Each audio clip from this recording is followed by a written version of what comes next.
Bad touch একটি ঘটনা দিয়ে শুরু করছি। হীরা রোজ বিকেলবেলা বাড়ির নিচে খেলতে যায়। সে তার বান্ধবীদের সঙ্গে খেলাধুলা করে। একদিন সন্ধ্যায় সে বাড়ি ফিরে এসে মাকে বলছে, মা জানো, আমরা যখন বিকেলে খেলাধুলা করি একজন আঙ্কেল বসে আমাদের খেলা দেখেন। তিনি না আমাদের দিকে কিভাবে যেন তাকিয়ে থাকেন, আমাদেরকে কেমন করে যেন আদর করেন। ভালো লাগে না মা। এই কথাটি শুনে হীরার মা হীরাকে প্রশ্ন করলো যে কেন, কিভাবে আদর করেন আঙ্কেল? তখন হীরা বলল, মা জানো, আঙ্কেল আমাদেরকে জড়িয়ে ধরেন, কিভাবে যেন চেপে ধরেন। খুব ভয় লাগে মা, ভালো লাগে না। আসলে এই কথাটি শুনে হীরার মা খুব চিন্তায় পড়ে গেলেন যে মেয়েকে আসলে কিভাবে তিনি বুঝিয়ে বলবেন বিষয়টি। আসসালামু আলাইকুম, আমি সাদিয়া জামাল সঞ্জিদা। আমি একজন মা, সেই সাথে পজিটিভ প্যারেন্টিং নিয়ে কাজ করছি। আমরা যে ঘটনাটি শুনছিলাম, আমরা খুব সহজেই বুঝতে পারছি যে এখানে হীরা ব্যাড টাচের শিকার হয়েছে। এবং আমরা অনেক মায়েদের কাছে শুনে থাকি যে সন্তানদেরকে এইসব বিষয় সম্পর্কে কিভাবে বলবো, অর্থাৎ শুরুটা কিভাবে করব, তাদেরকে কিভাবে সচেতন করব। আজকে আমরা কিভাবে সন্তানকে এই ব্যাড টাচ বিষয় বা এই সংক্রান্ত বিষয়গুলোতে শেখাবো বা তাদেরকে সচেতন করব, এই টেকনিকগুলো নিয়েই আজকে আমরা কথা বলবো। এই পর্যায়ে আমাদের একটি বিষয় মনে রাখতে হবে, এই যে ব্যাড টাচের ক্ষেত্রে দুটো চরিত্রকে আমাদের সামনে রাখতে হবে। একজন হলেন অ্যাবিউজার, আর একজন হলেন অ্যাবিউজড হয়েছেন যিনি। অর্থাৎ যিনি ক্ষতিকর আচরণটি বা অন্যায় আচরণটি করছেন, আরেকজন হলেন যিনি এই অন্যায় আচরণের শিকার হচ্ছেন। এই দুটো চরিত্রকে সামনে রেখেই আজকে আমরা কথা বলবো। শুরুতেই যে বিষয়টির দিকে আমাদের মনোযোগ দিতে হবে সেটি হলো, কেন সন্তানকে ব্যাড টাচ সম্পর্কে বলতে হবে, অথবা আমরা বলতে পারি যে সে কেন জানবে, তার কেন জানা প্রয়োজন। ১ নম্বর কারণ, সে যেন অন্যের ক্ষতির কারণ না হয় অথবা সে নিজে ক্ষতিগ্রস্ত না হয়। ২, আত্মবিশ্বাসী হয়ে বেড়ে উঠবে। ৩, যে কোনো পরিবেশে বা যে কোনো পরিস্থিতিতে নিজেকে সামলে নিতে পারবে বা প্রয়োজনীয় পদক্ষেপটি সে নিতে পারবে। ৪, নেগেটিভ কিউরিসিটি থেকে সে মুক্ত থাকবে। ৫, নিজস্ব ব্যক্তিত্ব তৈরি হবে এবং শুদ্ধাচারী মানুষ হিসেবে গড়ে উঠবে। আসলে মূল কথাটি হলো, অজানা পথ কঠিন, কিন্তু জানা পথ সহজ। আর এই কারণেই সন্তানকে এই বিষয়টি সম্পর্কে আমাদের ধারণা দিতে হবে। এই যে ব্যাড টাচ সম্পর্কে আমরা সন্তানদেরকে সচেতন করব, এক্ষেত্রে দুটো বিষয় অবশ্যই আমাদের মনে রাখতে হবে। প্রথম বিষয়টি হলো, সন্তান কখনো ব্যাড টাচের শিকার হলে এটা নিয়ে তাকে কখনো কথা শোনানো যাবে না, মানসিকভাবে আঘাত করা যাবে না। প্রয়োজনীয় সাপোর্ট দিতে হবে, প্রয়োজনীয় পদক্ষেপ নিতে হবে। তার প্রতি সবসময় আমরা সমমর্মী থাকব, কিন্তু যার মাধ্যমে সে এই ক্ষতির সম্মুখীন হয়েছে তার প্রতি ঘৃণার প্রকাশটা সবসময় থাকবে। ২, ভয় ভীতি দেখানো যাবে না। আসলে আমরা যেটা করি অনেক সময়, এই বিষয়গুলো সন্তানদেরকে বলতে গিয়ে এত বেশি ভয়ঙ্করভাবে উপস্থাপন করি, সন্তানরা তাদের স্বাভাবিক কার্যক্রমটাই পরিচালনা করতে ভয় পায়। যেমন সে বাইরে যেতে ভয় পায়, নতুন কারোর সঙ্গে মিশতে ভয় পেয়ে যেতে পারে। সুতরাং এই বিষয়গুলো বলার সময় খুব সহজ স্বাভাবিকভাবে তাকে বুঝিয়ে বলবো। আমরা আশা করি এই দুটো বিষয়কে মাথায় রেখে আমরা যদি প্রয়োজনীয় কৌশলগুলো অবলম্বন করি, ইনশাআল্লাহ আমরা তাদেরকে সুন্দরভাবে বিষয়টি বোঝাতে পারবো। এখন আমরা চলে আসব কৌশলগুলো, অর্থাৎ কিভাবে সন্তানকে এই ব্যাড টাচ সম্পর্কে ধারণা দিব। ১ নম্বর, ধর্মীয় শিক্ষা। আসলে প্রতিটি ধর্মই মানুষের কল্যাণের জন্য, ধর্মের যে শিক্ষা মানুষের জীবনটাকে সুন্দর করার জন্য। আর এই জন্য প্রত্যেকটি পরিবারে ধর্মের বাস্তবায়ন থাকতে হবে, অর্থাৎ ধর্মের যে বিধি নিষেধ, করণীয় বর্জনীয়, এই বিষয়গুলো সন্তানদেরকে জানাতে হবে। আর এটা খুব ভালো হয় সপ্তাহে অন্তত ২-১ দিন আমরা সন্তানদেরকে নিয়ে বসতে পারি। এক্ষেত্রে আমাদের কোয়ান্টাম ফাউন্ডেশন থেকে আল কোরআন মর্মবাণী, হাদিস শরীফ, শুদ্ধাচার, এছাড়া আমাদের ছোট ছোট কণিকা আছে। এই কণিকাগুলো আমাদেরকে খুব সহযোগিতা করে এই ধর্মীয় বিষয়গুলোকে সহজভাবে সন্তানদের মাঝে বুঝিয়ে বলার ক্ষেত্রে। ২, পারিবারিক শিক্ষা। আসলে প্রত্যেকটি পরিবারেরই একটি মূল্যবোধ থাকে, অর্থাৎ সন্তানকে খুব সহজভাবে বলা, তোমার পরিবার কি পছন্দ করে, কি প্রত্যাশা তোমার কাছে আমাদের। অথবা এমন হতে পারে যে পরিবারে যারা সফল হয়েছেন তারা কিভাবে সফল হয়েছেন, এই বিষয়গুলো সন্তানদের সঙ্গে শেয়ার করা যেতে পারে, কথা বলা যেতে পারে বিষয়গুলো নিয়ে। অথবা বাবা মা যা কিভাবে বড় হয়েছি, আমাদের ছোটবেলাটা কেমন ছিল, আমাদের বাবা মার কি প্রত্যাশা ছিল আমাদের কাছে। অর্থাৎ এই বিষয়গুলো যদি সন্তানের সঙ্গে আমরা একটু কথা বলি, আলাপ করি, তাহলে যেটা হবে সন্তান পারিবারিক মূল্যবোধটাকে সহজেই ধরতে পারবে। সুতরাং এই যে একটা গ্যাপ হয়ে যাচ্ছে, আমরা অনেক সময় বলি যে সন্তানের সঙ্গে আমাদের চিন্তা ভাবনার ব্যাপক একটা ব্যবধান তৈরি হচ্ছে, এই ধরনের ব্যবধানটা তখন আর থাকবে না। শুধু পারিবারিক মূল্যবোধের একটু শেয়ারিং, তাদের সঙ্গে একটু শেয়ার করা, অতীতে যা হয়েছে, পারিবারিক যে বিষয়গুলো হয়েছে সেটা সফলতার গল্প হতে পারে, কোনো ভুল হতে পারে, ব্যর্থতা হতে পারে, এই বিষয়গুলো তাদের জানার অধিকার আছে। তাদের সঙ্গে শেয়ার করলে এই পারিবারিক সম্পর্কটাও সুন্দর থাকবে এবং সন্তান পারিবারিক মূল্যবোধ সম্পর্কে সচেতন হবে। 3, প্রেক্ষাপট তৈরি করা। আসলে প্রেক্ষাপট তৈরি করা এই বিষয়টি আমরা বলতে চাই এভাবে যে কোনো ঘটনার মাধ্যমে সন্তানকে শেখানো। এক্ষেত্রে আমরা 3টা স্টেপের কথা বলবো। প্রথম যে স্টেপটি সেটি হলো পত্রিকার নিউজ। আপনি হয়তো একটা নিউজ পড়ছেন, সেখানে এমন একটি ঘটনা দেখলেন যেটা আপনার সন্তানকে জানানো প্রয়োজন, বা এই ধরনের অস্বস্তিকর একটা ঘটনা যেটা আপনি সরাসরি সন্তানকে বলতে পারছেন না।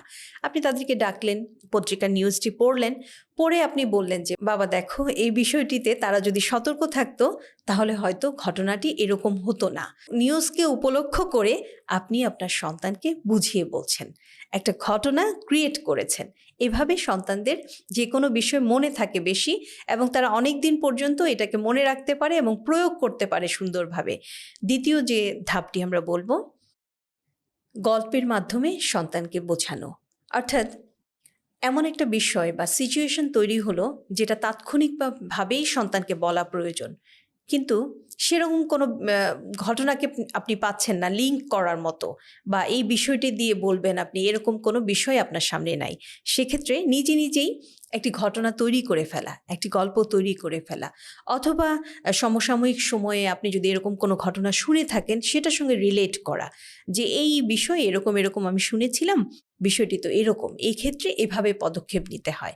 অর্থাৎ ওই ঘটনাটির মধ্য দিয়ে সন্তানকে আপনি সচেতন করলেন, সে খুব সহজেই কিন্তু বুঝতে পারবে যে তার করণীয়টা কি। তাকে আলাদাভাবে বিশেষভাবে ধরে ধরে বলে দিতে হবে না, এই ঘটনা থেকেই সে বুঝে নিবে এখানে কি করণীয়।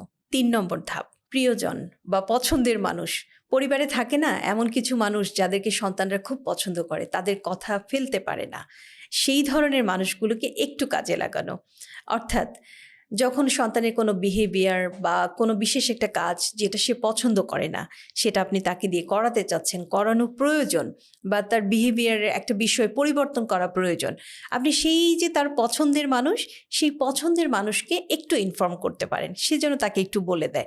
কারণ আপনি জানেন যে সেই মানুষটির কথা আপনার সন্তান কখনো ফেলবে না, সবসময় গুরুত্বের সাথে দেখবে। এক্ষেত্রে কিন্তু আমরা দেখেছি যে অনেক হ্যাবিট পরিবর্তন বা পড়াশোনায় মনোযোগ, বা যে কাজটা তার অপছন্দ, সেই অপছন্দের কাজটাকেও তাকে করিয়ে নেওয়া যায়, করা যায়। এইভাবে প্রেক্ষাপট তৈরি করে আমরা যদি সন্তানকে বিষয়গুলো বোঝানোর চেষ্টা করি, আমরা আশা করি যে সেটা তারা দীর্ঘদিন মনে রাখতে পারবে এবং জীবনে কাজে লাগাতে পারবে। 4, নতুন সম্পর্ক তৈরি বা নতুন পরিবেশে যাবার আগে একটু ধারণা দেয়া। অর্থাৎ সন্তান যখন বাসার বাইরে যাচ্ছে, নতুন একটা পরিবেশে যাচ্ছে, হতে পারে সে নতুন স্কুলে যাচ্ছে, নতুন একটা পরিবেশে কারোর সঙ্গে বেড়াতে যাচ্ছে, একটু তাকে সচেতন করে দেয়া। অর্থাৎ সেই পরিবেশটা সম্পর্কে যদি আপনার জানা থাকে, তার সঙ্গে একটু শেয়ার করা। এতে হবে কি, নতুন পরিবেশে সে নিজেকে সুন্দরভাবে খাপ খাইয়ে নিতে পারবে, যে কোনো পরিস্থিতির জন্য নিজেকে প্রস্তুত রাখতে পারবে। 5, উন্নত ব্যক্তিত্ব তৈরি করা। আসলে এই যে উন্নত ব্যক্তিত্ব তৈরি করা, এই বিষয়টি কিন্তু পরিবার থেকে আসে। এই বিষয়টির পুরো 100% বলবো না আমরা, তারপরও 90% বিষয় কিন্তু পারিবারিকভাবেই এই শিক্ষাটা সন্তানরা পায়। এক্ষেত্রে আমরা 2টো ধাপকে কাজে লাগাতে পারি। প্রথম যে বিষয়টা সেটি হলো সন্তান কাকে কতটুকু স্পেস দিবে, অর্থাৎ শুদ্ধাচার। যেমন ধরুন, খুব সহজভাবে যদি আমরা বলি, আপনার সন্তান তার বাবার সঙ্গে কিভাবে কথা বলছে, আবার প্রতিবেশীর সঙ্গে সে কিভাবে মিশছে বা কিভাবে কথা বলছে, অথবা তার একটা প্রয়োজনে সে দোকানে গিয়েছে, সেই দোকানদারের সঙ্গে সে কিভাবে কথা বলছে। প্রত্যেকটা বিষয় কিন্তু আলাদা, প্রত্যেকটা ক্ষেত্রে আলাদা শুদ্ধাচার আছে। তো এই ক্ষেত্রে সন্তানকে হয়তো আপনি পাশে থাকলেন, তাকে সাথে নিয়ে একটা জিনিস কিনতে দিলেন, সেখানে সে কথা বলল, এই যে দোকানদারের সঙ্গে সে কথা বলল, সে যদি খুব সুন্দরভাবে গুছিয়ে শুদ্ধাচার মেনটেন করে কথাগুলো বলতে পারে, তাকে অ্যাপ্রিসিয়েট করুন। তাকে বলুন যে বাবা, তুমি যে আঙ্কেলের সঙ্গে কথা বলছিলে, খুব চমৎকারভাবে তুমি বলছিলে, আসলে এইভাবেই কথা বলতে হয়।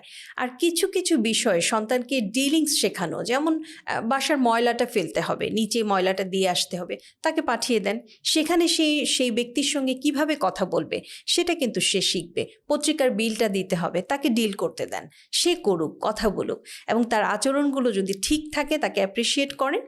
আর যদি কোথাও কোনো ভুল থাকে, অর্থাৎ ওই যে বলছিলাম শুরুতেই যে কতটুকু স্পেস দিবে, কিভাবে কথা বলবে, সেখানে যদি কোনো কারেকশনের প্রয়োজন হয়, সেটা আপনি তাকে সুন্দরভাবে বুঝিয়ে বলতে পারেন, তাহলে কিন্তু সন্তান সহজেই বুঝতে পারবে।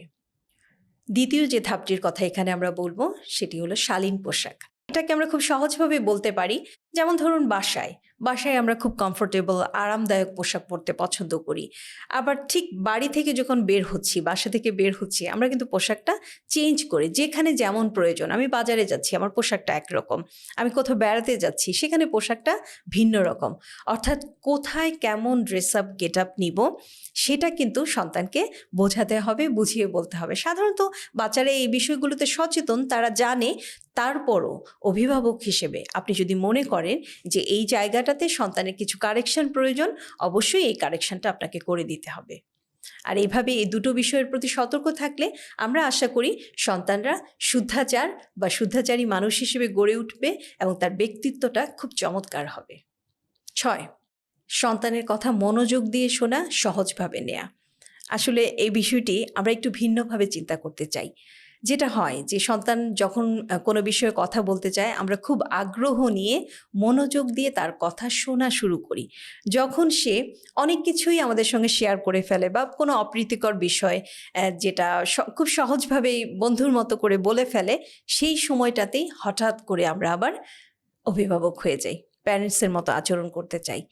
অর্থাৎ বিষয়টা কেমন হয় যে সন্তান আপনাকে বন্ধুর মতো সব কিছু শেয়ার করছে, তার কথাগুলো শুনতে শুনতে একটা সময় আপনি খুব স্ট্রিক্ট হয়ে যাচ্ছেন, সেই মুহূর্ত থেকে কিন্তু বন্ধুত্বটা নষ্ট হয়ে যায়। অর্থাৎ সে কিন্তু আর শেয়ার করতে চায় না। একজন ভালো বন্ধু যার সাথে খুব ভালো সম্পর্ক তার, সে কি হয়, শেষ পর্যন্ত তার কথাগুলো মনোযোগ দিয়ে শোনে, মমতার সাথে তার বিষয়গুলো সে শেয়ার করে, বা বন্ধুত্বের যেভাবে বন্ধুত্বের মধ্যে হয় শেয়ারিংটা কিন্তু খুব সফটলি হয়। কিন্তু প্যারেন্টস হিসেবে আমরা কি করি, একটা পর্যায়ে শুরুটা খুব সুন্দরভাবে সফটলি শুরু করি, শেষটা করে ফেলি আমরা খুব দৃঢ়ভাবে, যে কারণে পরবর্তীতে সন্তান আর অনেক কিছুই আমাদের সঙ্গে শেয়ার করতে চায় না। এই জায়গাটাতে আমরা একটু কারেকশন করতে চাই।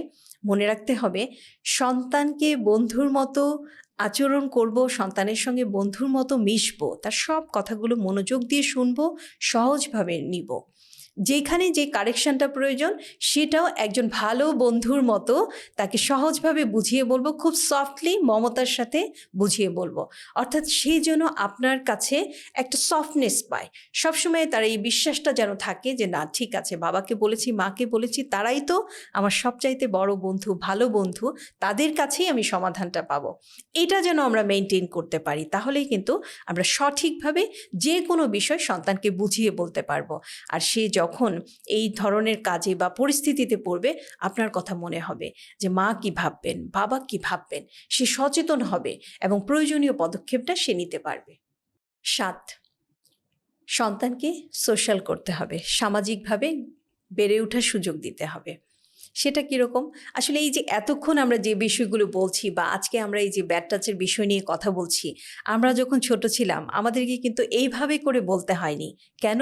কারণ আমরা যৌথ পরিবারে বড় হয়েছি, অনেকের সঙ্গে মিলেমিশে বড় হয়েছি, বড় বোনের কাছে সিনিয়র যারা আছেন তাদের অনেক শেয়ারিং আমরা শুনেছি, আমরা সতর্ক হতে পেরেছি। কিন্তু এখন কি হচ্ছে, একক পরিবারে একটা ঘরে সন্তান বেড়ে উঠছে, এমনও হয় যে সপ্তাহে হয়তো স্কুল করা ছাড়া বা বা শিক্ষা প্রতিষ্ঠানে যাওয়া ছাড়া তার বের হওয়ার কোনো সুযোগ নাই, সে বের হচ্ছে না।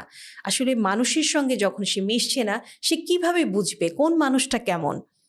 এই বোঝাটার জন্য, অর্থাৎ সন্তান যেন বুঝতে পারে যে কোন মানুষটা কেমন, এই জন্য অনেক মানুষের সঙ্গে তার মেলামেশার সুযোগ করে দিতে হবে।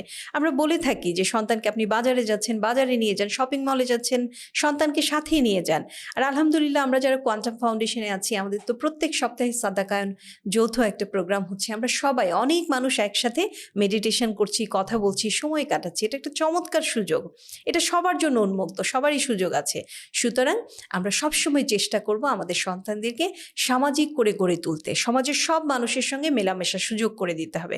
তাহলে সে বুঝতে পারবে কোন মানুষটি কেমন, কোন মানুষটির সঙ্গে কেমন আচরণ করতে হয়। 8, মেডিটেশন চর্চা।